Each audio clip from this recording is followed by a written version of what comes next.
Welcome back to the Digital Marketing Podcast, brought to you by TargetInternet.com. My name is Daniel Rolls, and in this episode, we're talking human-first marketing.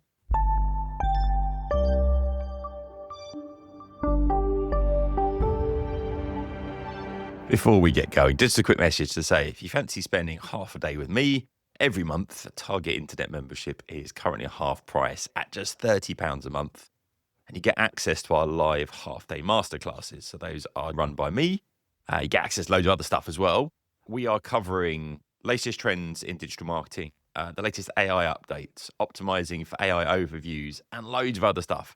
So I hope to meet you on a masterclass at some point very soon. Get over to targetinternet.com and you can see the special offer over there. So in this episode, we have an interview with Phil Tregus-Evans, and Phil has written a book called Human First Marketing. And we get a lot of emails from people reaching out and saying, I've got a book to promote. Can we come on the podcast? And sadly, very often the answer is no.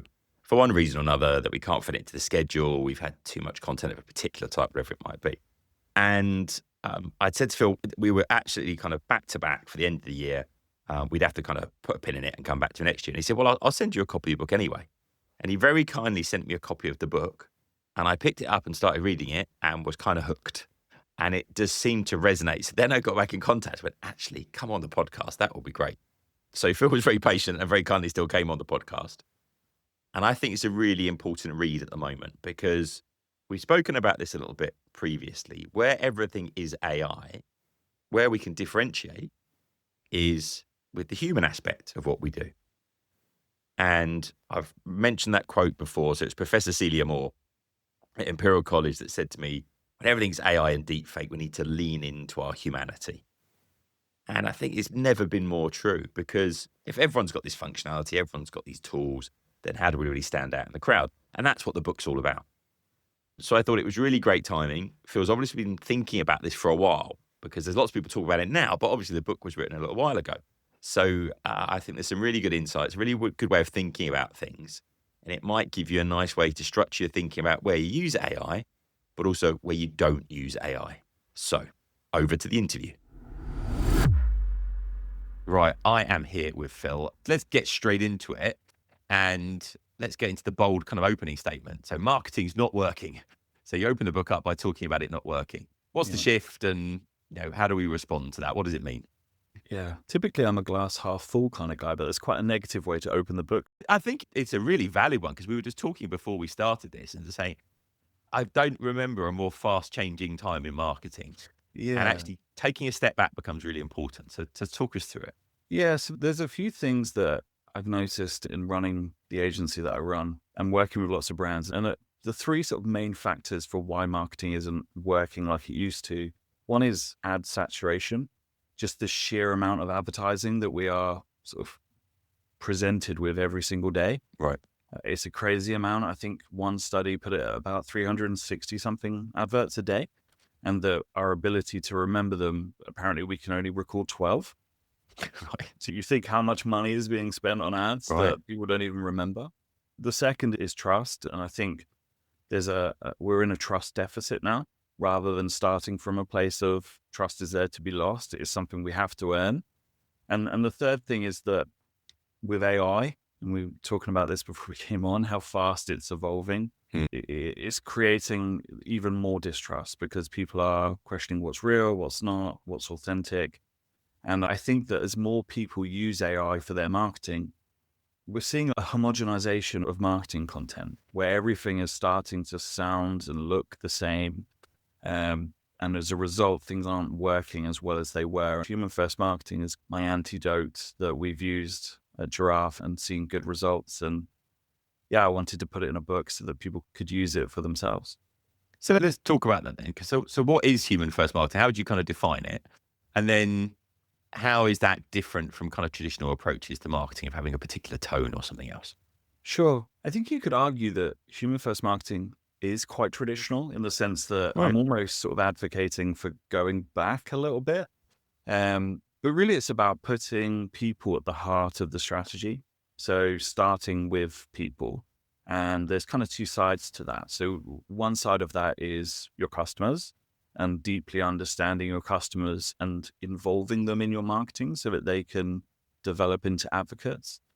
The other side of it is your team and yourself and your executives, and putting your team more to the front with your marketing strategy so that people can see them through methods like employee advocacy or, exec comms or these sorts of things. And that's a lot of the work that we do at Draft now, is actually working with large organizations and helping their executive teams have a social presence and helping them install employee advocacy programs that allow their teams to promote the business in a way that feels authentic. Really, the whole framework that I put together is built on 4 main principles. One of those is people. So as I just mentioned, including people and sort of building around that. The second is authenticity. It's the word we all love to hate. It's sort of lost its meaning slightly, which I'm sure we'll talk about at some point. Connection, focusing on sort of interactions over transactions, sort of a bit more purpose with that. And the final one is purpose. And when I say purpose, I sort of mean there's 2 sides to this. One is purpose in the sense of being a business that's trying to do good for people and for planet. And then the other side is purpose in terms of being intentional. And I've lost track of the amount of businesses that I speak to when I say, why are you looking for some support? And they say, because we're just sort of posting to social media, or we're just putting marketing content out because we know we're supposed to, but there's not really a strategy or any purpose behind what they're doing. And that's obviously really key. So those are the 4 principles that it's built upon. Yeah, that last one it's been a constant kind of song for marketing for a long time. It's like, and social media has been the bane of this, I think, just because we know we have to be there, but we're not sure what to do, and therefore it just doesn't get any traction. But just keep doing more of the same stuff. So I feel that one completely. There's certain characters in the world of marketing who are always preaching the post more. You've got to be posting more, like hustle culture and these sorts of things. And people feel like they need to be posting every hour if they're going to have a chance, and it's just rubbish. I just don't think it's true. We're always big fans of quality over quantity. And if you're posting just nonsense and for no reason, it doesn't matter how many times you put it out there, right? It's still going to be the same. So I think it's important to start with strategy and actually have a reason for, like, what are we actually doing here? And what are we trying to provide our audience? Where's the value for them? How are we measuring this? So that's always something that we come back to. Just when I was doing some research for this interview, there's one of the points you just made there was interesting, because there was a stat from WARC, the World Advertising Research Council, and they're saying you're now 12 times more likely to engage with a person than you are with a brand. So that whole piece of actually internal advocacy, our team speaking on our behalf, our team representing the brands, suddenly makes more sense. And the reality of, social media is supposed to be social, not just the brand broadcasting. Exactly. And this is kind of what, when I say we're almost going back, is that I think we do need to get back to the basics of reminding ourselves that a business is just a group of people, right? And customers are another group of people. So we've kind of lost that. I think things like data and branding, and we've kind of lost that mentality, and we sort of hide behind corporate facades on one side and then sort of use our customers as data points in a spreadsheet on the other. And because of that, we've lost the humanity a little bit. And when you then put the humanity back in, you see the results, you see how people engage with it and react. And you're spot on. You only have to look at LinkedIn, right? So open LinkedIn and see what percentage of the posts you're seeing are from people and what percentage are from company pages. And it's very clear what the algorithm is wanting us to see. And it's people. And it's because people trust people over logos and brands. I think there's also a natural little kind of just quick segue with that as well, in that generative engine optimization, suddenly the large language models looking at content. Well, one of the things we've immediately seen is actually they don't have all that data that Google's got. So what they're looking at is, what are people saying about you? How many people are saying it? Are they saying nice things about you as well? Well, suddenly this human first marketing approach leans into that really nicely as well, because you're building that advocacy as well. So I thought it was quite interesting. Yeah. The word that I just kept coming back to in the book is trust. And I think when the world around us is becoming more and more artificial, and based on data, I think the trust element is going to be more important than it's ever been. Do you know, it's interesting. It aligns with we have a professor of ethics at Imperial College, a lovely lady called Professor Celia Moore. And she has this lovely expression she uses when she does training sessions, which is when everything's AI and deep fake, we need to lean into our humanity. And I think this leans into this perfectly. It warms my heart whenever I see anyone saying something like that, because it's like, yes, that's exactly what we need to be doing. So on that note, how do we, with our audiences, how do we kind of go beyond demographics? So if we really want to understand our audiences a bit more, go beyond that surface level data, what does that look like? Yeah, so this is one of the things that I think people find a little bit controversial, that I detest customer avatars, whether that's just because I've had to make hundreds of them over my career. Or, I think, to be honest with you, I find them a little bit insulting. I think when you just focus on demographics, you're lacking any depth. You tend to do the research in terms of age, location, job title maybe, and then you make the assumptions on things like emotions and pain points and these sorts of things. And I'm fighting the fight to rethink how we do customer research, and so introduced in the book a new framework for doing it. And it's something we use at Giraffe. And I've called it the empath framework. And each of the letters stands for something, because, if you can turn something into an acronym, why wouldn't you? And the E is for emotional understanding. And this is about understanding what your customers are feeling. And one of the easiest ways and quickest ways to do this is to copy and paste all of your reviews from every platform into one Word document, and then do the same for your competitor reviews. And then, I know I'm the human first guy here, but then put it into ChatGPT and say, pick out the emotions, do some analysis on what emotional words are appearing, how often they're appearing, and create almost like a word map of what comes up the most. And this is going to give you a really quick idea of how your customers are feeling. The M is market and trend research. So what is actually shaping their world at the moment, culturally, economically, socially. The P is patterns of behavior. So how do they actually act? Looking at your website data, for example, or your social media analytics, what are they actually doing? What are they clicking? What are they buying? What are they avoiding? Think about these things. Then it's audience feedback. And this is a pretty revolutionary idea, but it's about actually speaking to your customers and sort of asking them about what they're feeling. Why did they choose you? Why did they not? Were there any red flags in the sales process? Who else were they considering? The final one, T, is team feedback. And again, this is, I think, a bit of an oversight, that there's no one in your business really who understands your customers more than salespeople and customer service people, because they're speaking to them all day. And we often don't really include them in marketing decisions or marketing research. And they're just an absolute wealth of knowledge. So including that as well. And then the H is the outcome. So you combine all of those things and create what I call a human understanding map, where we're not trying to put people into a neat box and say, this is this segment. We're instead understanding our audience as the messy, complicated, but beautiful humans that they are.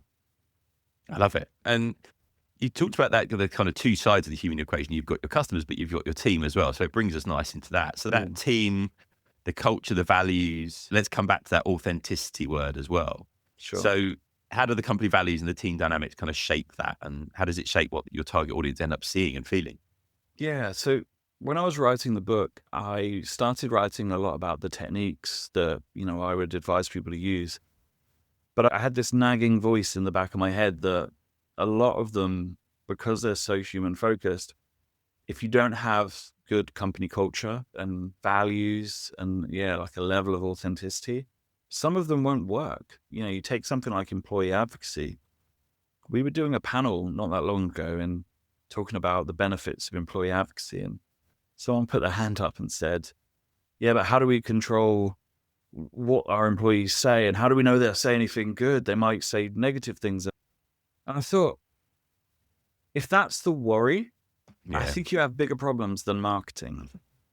You should be focused on building a brand and a culture internally where people want to post to social media. They want to talk about their job and the company they work for. And I think that's the starting point, and it's the foundation that all of this is built on. We talk a lot at Giraffe about turning great culture into great content. And a lot of what we do is based on that, understanding the culture of our clients, what makes them unique, what makes them special, and building content around that. So it was sort of it wasn't in the plan. And then when I was writing the book, I thought, I think I need to touch on how to develop a better culture and better values. In terms of authenticity, which, is one of those words that if you work in marketing, you kind of hear it every 30 seconds. And as a result, I think people have sort of stopped taking it seriously. But authenticity is everything. And I really think that during the pandemic, especially, we kind of saw that. We were stuck at home. People were using social media more than ever because everyone was bored at home scrolling their phones. But making content was harder than ever because, again, we were at home. We weren't in a studio with lighting and, all of the equipment we need and other people. So we were forced as marketers to adapt. And the way we adapted was, let's make slightly lower quality content. But as a result, it felt far more real and authentic, and it wasn't polished and it wasn't perfect. And the weirdest thing happened. People loved it. The engagement levels went up. And we've seen since the pandemic that people are still producing this style of content. It's even called lo-fi content now. It has its own name. And to me, that's authenticity in practice. Another great example is the book itself. So, naturally writing a book about human first marketing, I would be the world's biggest hypocrite if I didn't use human first marketing to promote it, right? So what I did along the way was just completely share the journey. It's the first book I've ever written. I had no idea what I was doing. And I shared the whole thing on LinkedIn, just kept updating everyone on how many words I'd written, what I was working on, what I was struggling with, being sort of quite vulnerable about the process, asking for help where I needed it. Even things like sharing the cover designs to get people to vote on it, or helping me nail down a title. And what happened was, because of the authenticity of me being completely transparent about this process, people felt like they were on the journey with me. So by the time the book came out, there was this sort of community of people who were rallying behind it that I personally believe is the reason it became a bestseller on day one, was that there were so many people who'd followed along.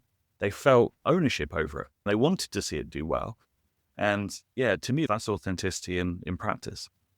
I love that, because that idea, I've come across 1,000 true fans. That idea that if you can have, and I don't think it needs to be 1,000 either, if you've got a group full of people that really do love your stuff, are passionate, will share it and so on, that amplifies everything that you're doing massively as well.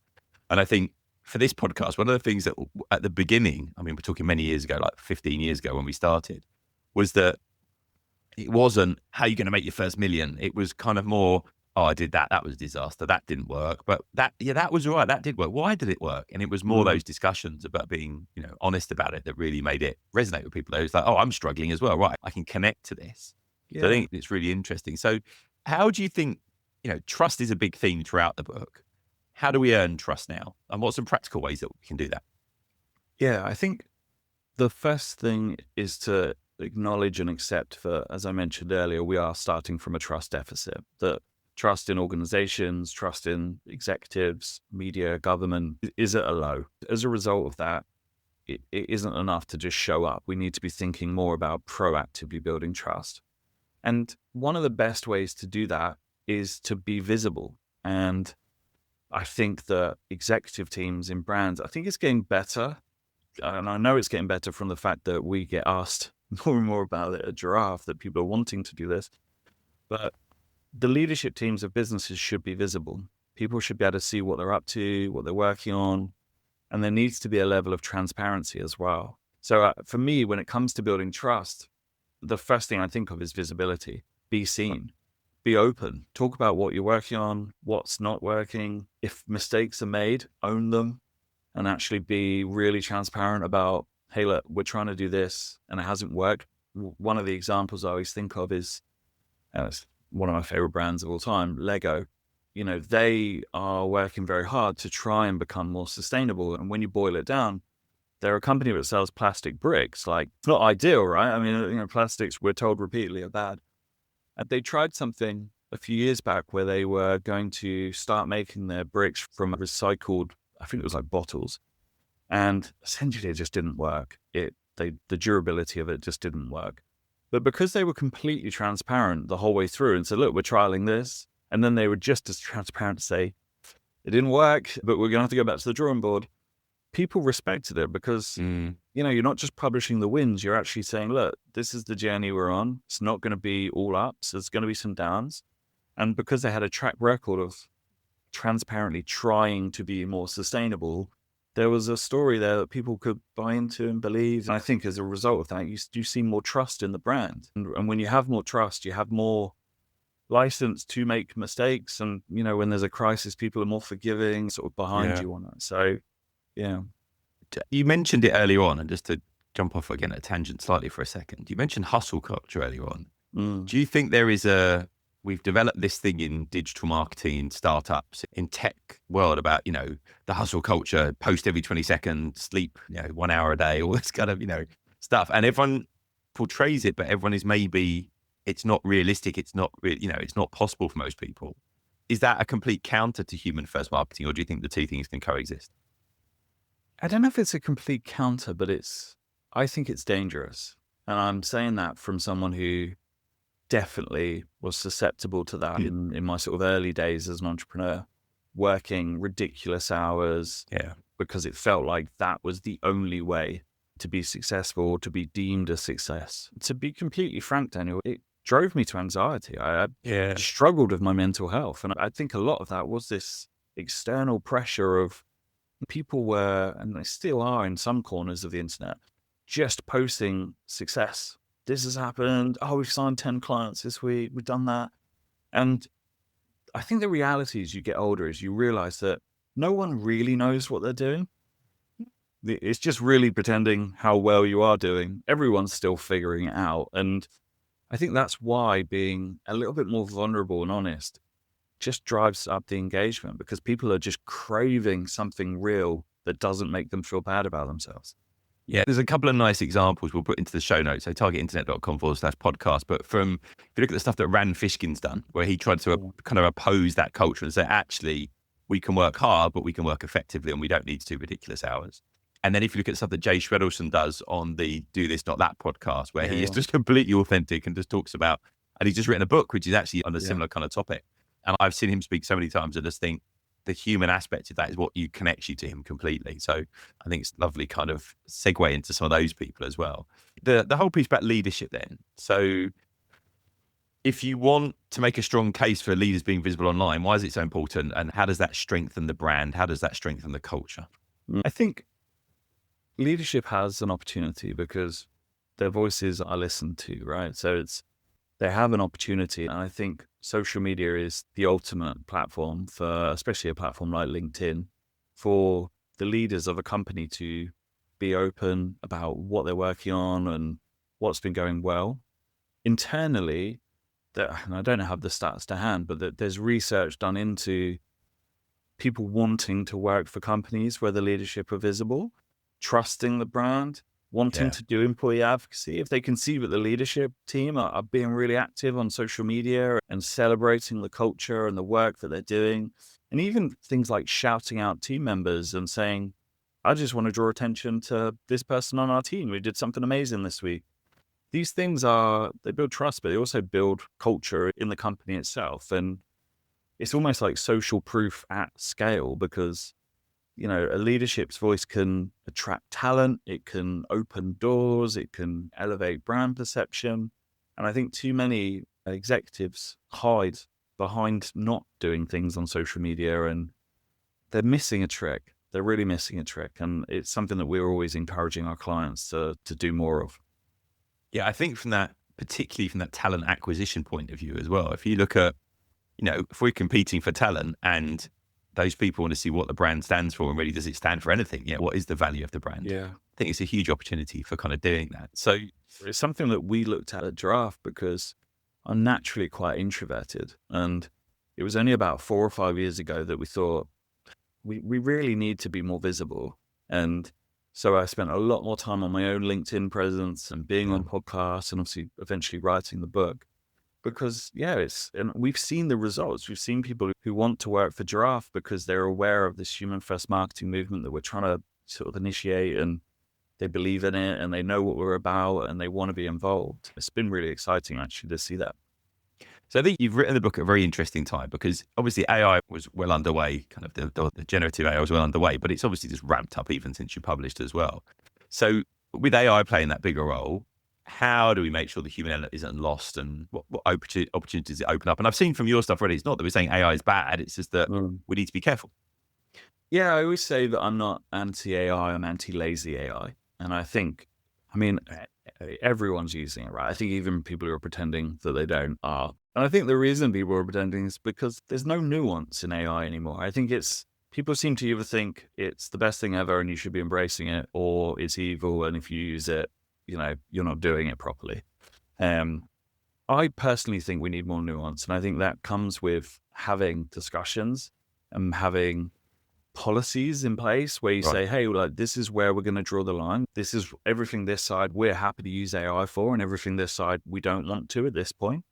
I'm just keen for AI not to replace humanity. If you want AI to analyze data or, organize things or summarize articles or these sorts of things, amazing. I think it's brilliant for that. And then actually one of the most interesting and effective ways I've used it is essentially as a sparring partner. I used it a lot when I was writing the book to say, I'd upload a chapter and be like, why am I wrong? Tell me why I'm wrong, to make it challenge me and sort of give me a contradictory opinion to what I was thinking. And that to me is that's amazing. I mean, that's the most valuable way I've used it so far. But in terms of what we're seeing with marketing, as I mentioned earlier, everything is starting to look and sound the same. And when that is the case, I believe that the competitive edge now is humanity. No one can replicate the people in your team, your experiences. I used Rick Rubin, who's an absolute hero of mine, one of the best music producers of all time. So the quote in chapter 1, yeah. I just love Rick Rubin. I wish he was my friend. Maybe we'll be after this. Yeah, maybe. That's my goal, eventually. But he talked about this idea that if you had a really good movie script and you gave it to 5 different AI tools and asked it to produce a film, you would end up with 5 films that are relatively similar. Whereas if you gave the same script to 5 humans, you're going to get radically different films because all of those people have seen different movies, they've had different experiences, they interpret things differently. It comes back to sort of point of view, right? We all have a different point of view. And if we just outsource all of our marketing and ideas to AI, we're going to lose that. So for me, it's, as I say, it's the competitive edge now is being more human, I think. Yeah.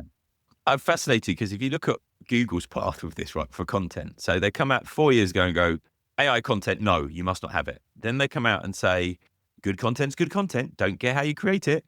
And then they come out and go, oh, it's complex. And then EAT comes along and it's like experience, expertise, authoritativeness, and trust. It's saying you have to put the human element in because if you don't, then it's just AI slop. And it's just going to, so I think it's interesting. Even the algorithms are trying to reward actually the human element in this is what's important. It's your experience, it's your expertise, it's what unique you bring to the table as well. Yeah. So, I think Google is thrashing around at the moment like an animal trying to figure out how it's going to coexist all of this stuff.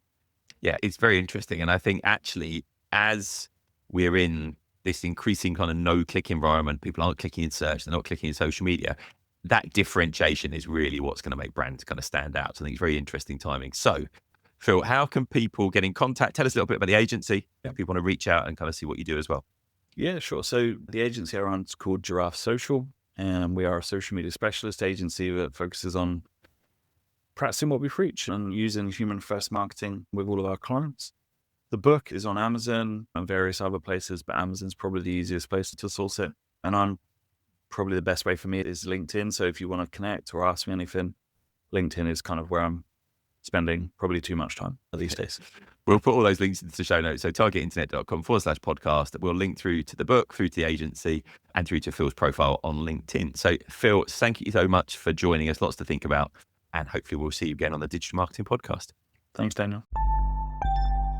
For more episodes, resources, to leave a review, or to get in contact, go to targetinternet.com/podcast.